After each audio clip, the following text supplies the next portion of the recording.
Muy buenas noches, queridos hermanos y amigos que nos acompañan, los que están aquí presentes y los que nos están viendo a través de las redes sociales y nos escuchan a través del 96.5 y aquellos que nos verán en otro horario después. Continuamos con nuestra conferencia, una revelación de esperanza, y esta noche estudiaremos el tema compañía que nos brinda esperanza. Solamente el 0.001%, escuche bien, solamente el 0.001% de todas las muertes ocurre en un servicio de adoración en la iglesia.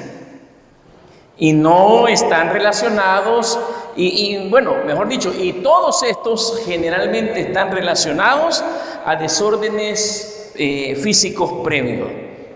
Fuera de ahí, el lugar más seguro para estar la mayor parte del tiempo es la iglesia.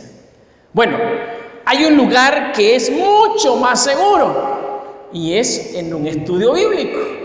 Ese es mucho más seguro. El porcentaje de muertes todavía es mucho menor. Así que mis queridos hermanos y amigos que están esta noche en este lugar, usted ha venido a la iglesia, usted está en un lugar seguro. Por eso yo le aconsejo que venga más seguido a la iglesia. Eso le puede salvar la vida. El futuro que Apocalipsis presenta para la humanidad y especialmente para la iglesia pareciera ser un futuro desesperanzador.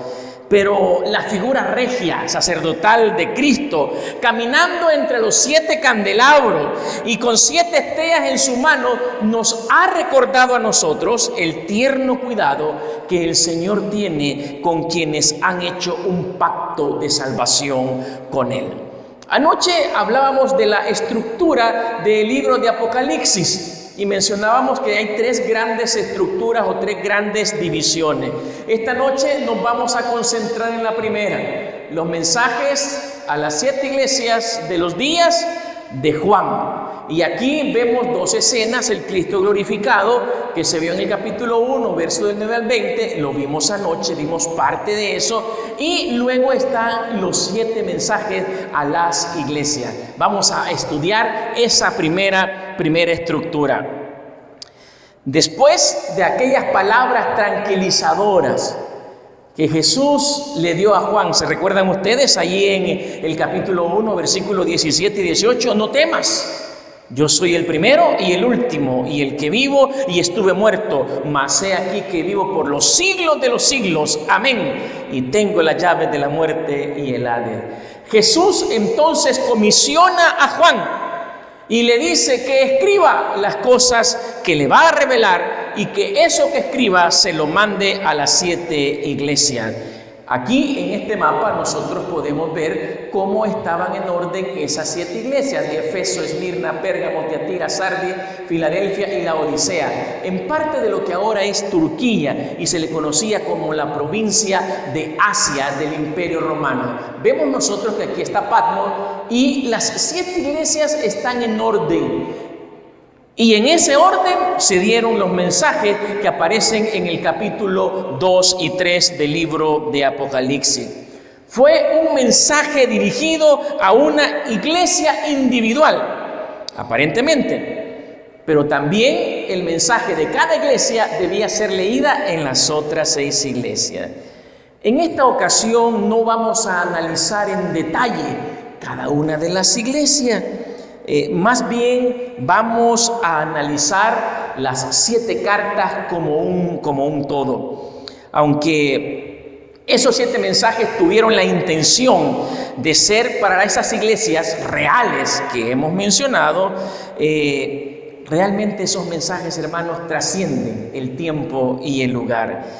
En cierta medida, esos mensajes describen a toda la iglesia en cualquier momento de su historia, hablando a todos los cristianos de cada generación, y su contenido tiene implicaciones para todo aquel que los lee. Veamos, quiero mencionar algo. Algunos expositores bíblicos, algunos estudiosos han dicho que el mensaje de las 7 iglesias representa los 7 periodos de la iglesia cristiana. Aquí quiero dar un detalle. El contexto de estos 7 mensajes no nos indica que tuvieron como propósito dividir la historia cristiana en 7 partes. No obstante, hay varias cosas que sugieren que los mensajes a las 7 iglesias de Apocalipsis 2 y 3 tuvieron un significado mucho más amplio para los cristianos de la historia. Por eso, tenemos que tener cuidado cuando dividimos los 7 mensajes en 7 periodos. Cuidado con poner fechas específicas, porque si leemos cada uno de los mensajes no encontraremos contexto para apoyar esas fechas. Pero sí, las características que se mencionan pudieran desglosarse de esta manera. La primera iglesia, la iglesia de Éfeso, pudiera representar o representa a la iglesia del primer siglo de la era cristiana. El mensaje a la iglesia de Esmirna es el periodo de la persecución del siglo 2 y 3 que la iglesia sufrió por parte del Imperio Romano. La iglesia de Pérgamo es la iglesia del compromiso del siglo IV y V de la era cristiana. La iglesia de Tiatira representa a la iglesia de la Edad Media o la época del oscurantismo. La iglesia de Sardis es la iglesia de la Reforma y la posreforma, desde el siglo XV hasta el siglo XVIII. La iglesia de Filadelfia es la iglesia de los movimientos misioneros del siglo XVIII y el siglo XIX. Y la iglesia de la Odisea, el último mensaje, pues puede representar a la iglesia del tiempo del fin.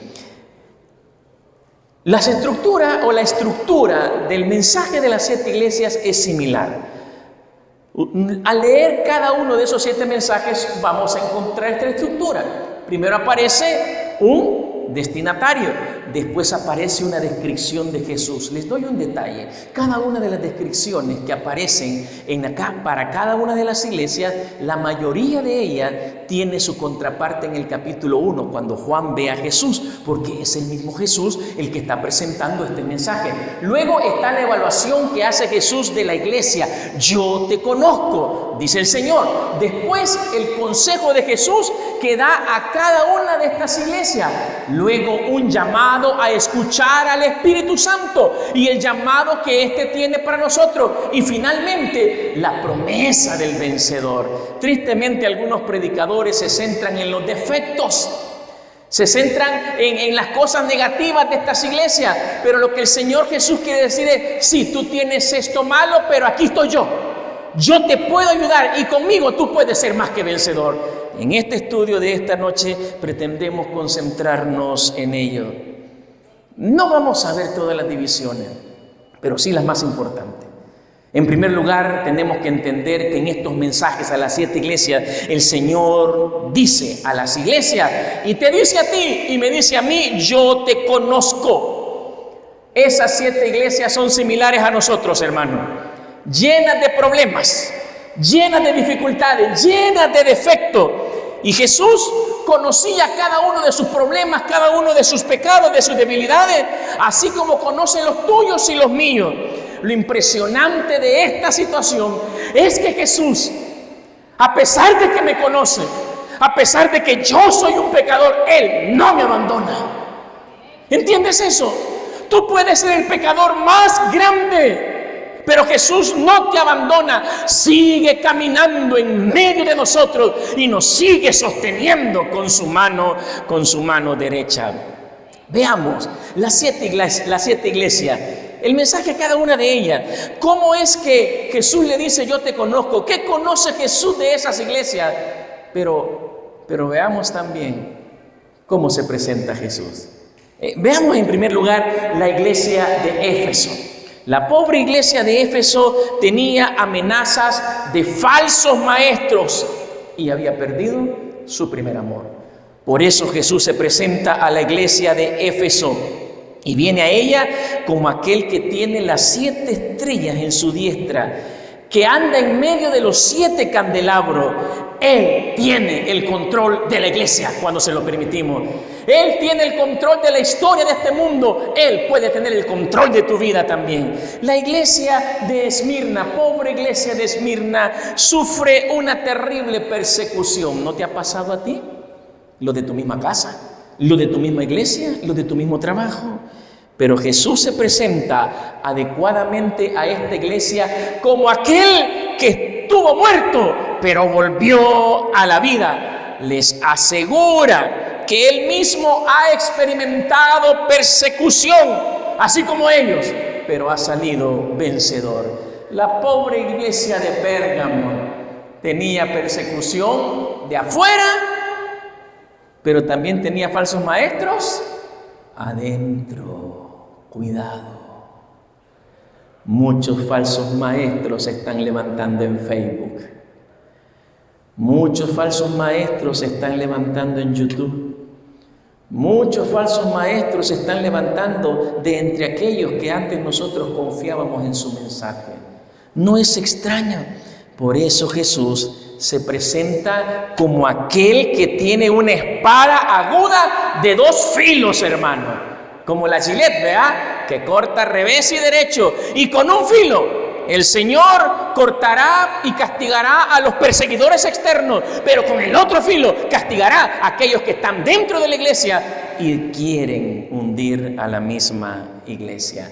La pobre iglesia de Tiatira, una iglesia dividida. Habían creyentes fieles que venían a la campaña y otros que podían venir, pues no iban. Porque tenían otras cosas más interesantes, una discoteca, un baile, una película, una novela.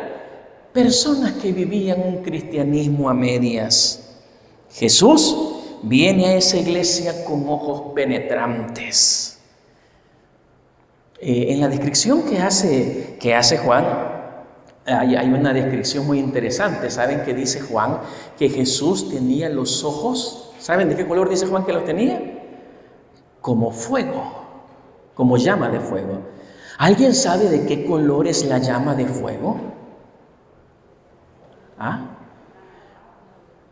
La llama de fuego, cuando el fuego hace combustión limpia, no hay contaminación en el oxígeno ni en aquello que está ardiendo, es de color azul. A 1300 grados es una llama pura. Encienda la llama de la cocina de gas de su casa. ¿Qué color es? Si le aparece medio amarilla, tiene problemas. Tiene sucias las tuberías de su cocina, o el gas que le están vendiendo está contaminado, hermano. Debería ser azul, como llama de fuego. Ojos penetrantes que escudriñan la mente y el corazón. Y pies de bronce bruñidos, con estabilidad, sin compromiso, cristianos que están fieles dentro de la iglesia. La iglesia de Sardis, pobrecita, espiritualmente muerta. Y aunque hay un pequeño grupo de los que intentan ser fieles, están a punto de morirse. Por eso Jesús viene a esta iglesia con los 7 espíritus de Dios. La única esperanza para que la iglesia adventista reviva es el poder del Espíritu Santo. Y ¿saben una cosa? Es por eso que el demonio ha levantado a algunos hermanitos adventistas por ahí que andan diciendo ahora, así como algunos otros cristianos, que el Espíritu Santo no es una persona. ¿Ya escuchó usted eso? Ahí en las redes sociales está, aquí en esta asociación hay hermanos que creen así, que el Espíritu Santo no es una persona. ¿Y saben por qué al diablo le interesa que creamos eso? Porque deja de ser un Dios personal. Porque sabe que lo único que nos va a levantar es el verdadero poder del Espíritu Santo. Aquel compañero que Jesús dejó para dirigir esta iglesia. La iglesia de Filadelfia tiene poca fuerza. No puede. Por eso Jesús se presenta y viene a ella para abrir la puerta que nadie puede volver a cerrar. Y por último, está la iglesia de la Odisea. Somos nosotros, la iglesia del tiempo del fin. está en una condición extremadamente mala. No tiene nada bueno. Jesús, ¿qué decir de esta iglesia? Es una iglesia tibia y autosuficiente. Jesús se le presenta a esta iglesia como el testigo fiel y verdadero, el principio de la creación. El testimonio de Jesús es tan penetrante que expone la verdadera condición de esta iglesia. Pero aunque sea tibia e indiferente, Cristo todavía nos ama. Repito, Cristo todavía nos ama. Te ama a ti y me ama a mí. La única esperanza que tenemos como la iglesia de la Odisea es el poder de nuestro Creador. ¿Saben? Tenemos que entender, hermanos, en el mensaje a la Odisea que nosotros podemos ser grandes pecadores, podemos tener grandes problemas, pero nuestro Salvador es más grande que todos ellos y su compañía nos brinda esperanza. ¿Cuál es tu pecado? ¿Cuál es tu debilidad? ¿Cuál es tu problema? Deja que Jesús te ayude. El mensaje de Cristo Jesús a la iglesia es: arrepiéntete. Es el llamado que Él nos hace. Después de analizar la condición espiritual de cada una de estas iglesias, Cristo les aconseja un cambio de condición y llama a la iglesia al arrepentimiento. Te llama a ti y a mí al arrepentimiento, a un cambio de camino. Nos anima a pertenecer fieles y obedientes. Es interesante. El Señor nos ama tanto. ¿Saben ustedes que la iglesia de Filadelfia y la iglesia de la Odisea, que son los últimos mensajes, las iglesias quizás que están más mal espiritualmente, son a las únicas dos iglesias que expresamente el Señor les dice: te amo? ¿Sí? A las que están más mal y a la Odisea son las únicas que les dice: te amo. Dios es impresionante. El mensaje del Señor es un mensaje de arrepentimiento. Cuando Jesús comenzó su ministerio, San Marcos 1, 14 y 15, dice la palabra del Señor: después que Juan fue encarcelado, Jesús vino a Galilea, predicando el evangelio del reino de Dios y diciendo, este era el mensaje del Señor. No más se encontraba con la gente, Él les decía: el tiempo se ha cumplido, el reino de Dios se ha acercado, arrepentidos y creed al evangelio. Por eso el mensaje que Jesús tiene esta noche para ti es: arrepiéntete. ¿Sabes qué? La iglesia primitiva continuó con ese mismo mensaje en Hechos capítulo 2, versos 37 y 38. Al oír esto, personas que habían escuchado un sermón se compungieron de corazón y dijeron a Pedro y a los otros apóstoles: varones hermanos, ¿qué haremos? ¿Qué es lo que tenemos que hacer primeramente, primordialmente? Y Pedro le dijo: ¿qué cosa? Arrepentíos. Y luego bautícese cada uno de vosotros en el nombre de Jesucristo para perdón de los pecados y recibiréis el don del Espíritu Santo. Este es el mismo mensaje que el Señor tiene para la iglesia del fin del mundo. Apocalipsis 3:19, el Señor le dice: yo reprendo y castigo a todos los que amo, porque el Señor te ama a ti. Cuando el Señor te encara con tu pecado, te encara con tu debilidad, no lo hace para criticarte, lo hace para que despierte, porque Él te ama y en el momento Él te dice: arrepiéntete.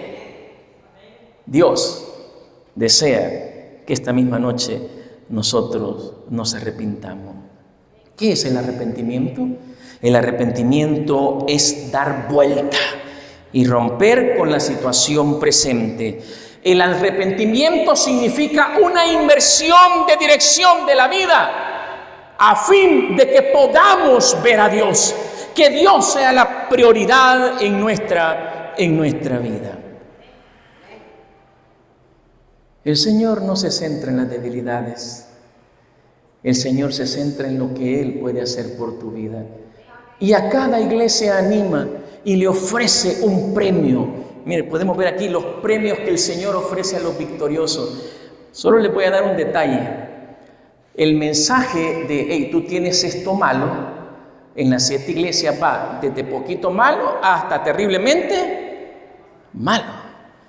Pero el mensaje del premio que Dios tiene va creciendo. Entre más pecadora es la iglesia, entre más débil, el Señor le ofrece un premio mayor si es vencedor. A la iglesia de Éfeso le ofrece el árbol de la vida. A la iglesia de Esmirna le ofrece una corona de vida y escapar de la segunda muerte. A la iglesia de Pérgamo le ofrece el maná escondido, una piedra blanca y un nombre nuevo. A la iglesia de Teatira, autoridad sobre las naciones. A la iglesia de Sardis, caminar con Jesús, vestir vestidura blanca, no se borrará su nombre del libro de la vida y será reconocido por el Padre y por los ángeles. A la iglesia de Filadelfia, el Señor le promete que lo guardará en la hora de la prueba, que será columna en el templo del que nunca saldrá, que tendrá escrito el nombre de Dios, el nombre de la ciudad de Dios y un nombre nuevo que Dios le dará. Y finalmente, a la iglesia de la Odisea, ¿qué le ofrece? ¿Qué le ofrece? Sentarse con Jesús. ¿Es lo único que le ofrece? Mis queridos hermanos, es que en realidad, en el premio, la promesa al vencedor de la iglesia de la Odisea engloba todos los demás. ¿Qué más queremos al sentarnos en el trono con Cristo Jesús?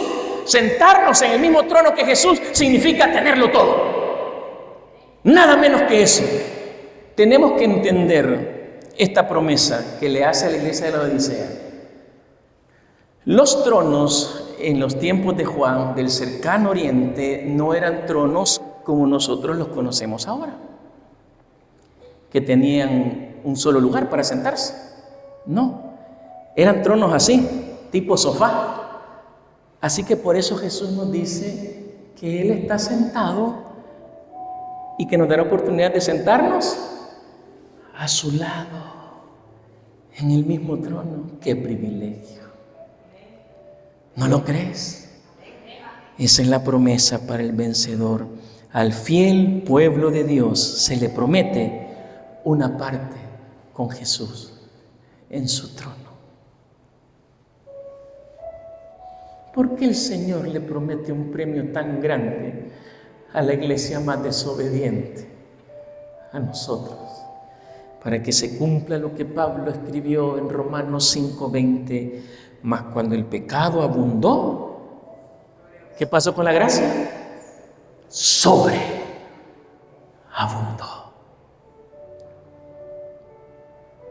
¿Qué harás el día que te sientes a la par de Jesús en su trono? ¿Qué harás? ¿Qué hacían tus hijos cuando estaban pequeños y se sentaban junto a ti? ¿De qué hablaban? Habla con tus hijos. Habrán tantas preguntas que le querré hacer el Señor, ¿sabes? Tantas cosas. Estaré sentado ahí. Serán tantas cosas que posiblemente no le pregunte nada y solo estaré sentado con Él. Los mensajes enviados a las 7 iglesias, a las 7 congregaciones locales en Asia, siguen siendo el mensaje de Cristo para esta iglesia.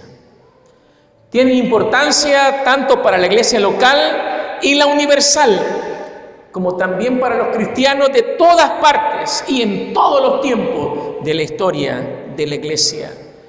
Tienen el firme propósito de ser para todo aquel que tiene oído, porque el Señor así dice: el que tiene oído, oiga lo que el Espíritu Santo quiere decirte.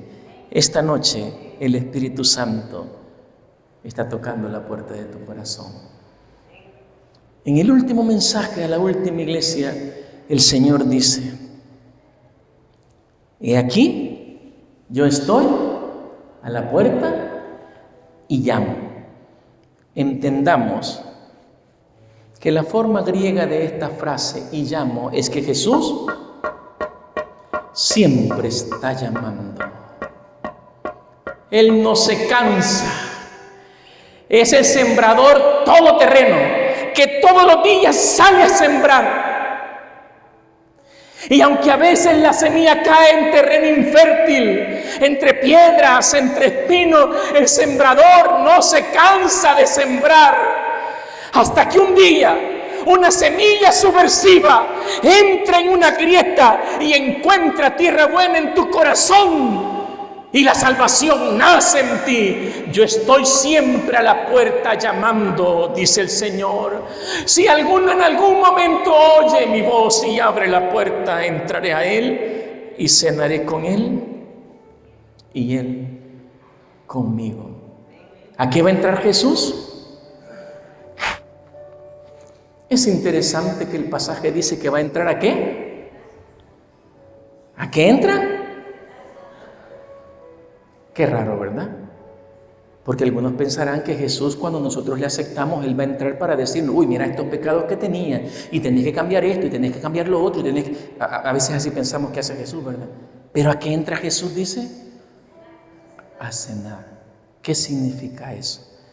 Los árabes tenían, o tienen un dicho, que dice que para conocer a una persona, uno debe comerse junto con esa persona un quintal de sal. Y hasta que uno se ha comido un quintal de sal con una persona juntitos en las comidas, no es que va a agarrar el saco y se lo va a comer así. No, entre todos. Cuando uno ya se comió un quintal de sal con una otra persona, uno puede decir que la conoce. ¿Ya te comiste un quintal de sal junto con tu esposa? ¿Junto con tus hijos? ¿Entiendes lo que quiere decir el dicho? Es la convivencia, es la comunión. Jesús no entra a castigarnos ni a decirnos esto está bien, esto está mal. Jesús primero quiere hacerse nuestro amigo. Es que solo los amigos tienen el valor de decirnos, hey, guarda el sábado. Y solo hasta que somos amigos de Jesús entendemos que aunque mi cerebro no entienda por qué debo guardarlo, me irá bien si lo hago. ¿Entiende? Jesús esta noche quiere convertirse en nuestro amigo, nuestra compañía. ¿Lo aceptarás tú? Esta noche quisiera orar por todos aquellos que le quieran decir a Cristo, Señor, aquí estoy, aquí está mi corazón. Por favor, ven a cenar. Está desordenado, es un relajo el que tengo ahí, pero si tú vienes, tú lo ordenarás y podremos comer juntos y vamos a hablar juntos. ¿Quisieras tú decirle al Señor, ven a mi vida, ven a mi corazón, entra a mí? Aquí estoy para arrepentirme, porque sin arrepentimiento no entraré el reino de los cielos. Si tú quieres orar conmigo, yo te invitaré a que te pongas en pie para que oremos juntos. Y en tu oración, pues... Ves que las 7 iglesias estaban mal, ¿verdad? Muy mal. Y quizás tú así te sientas. Pero hoy el Señor te dice, yo te conozco. Y a pesar de que te conozco, no te abandono. Te sostengo con mi mano derecha. Camino en tu vida. Pero más, quiero cenar contigo siempre. Estar en tu corazón siempre. Oremos.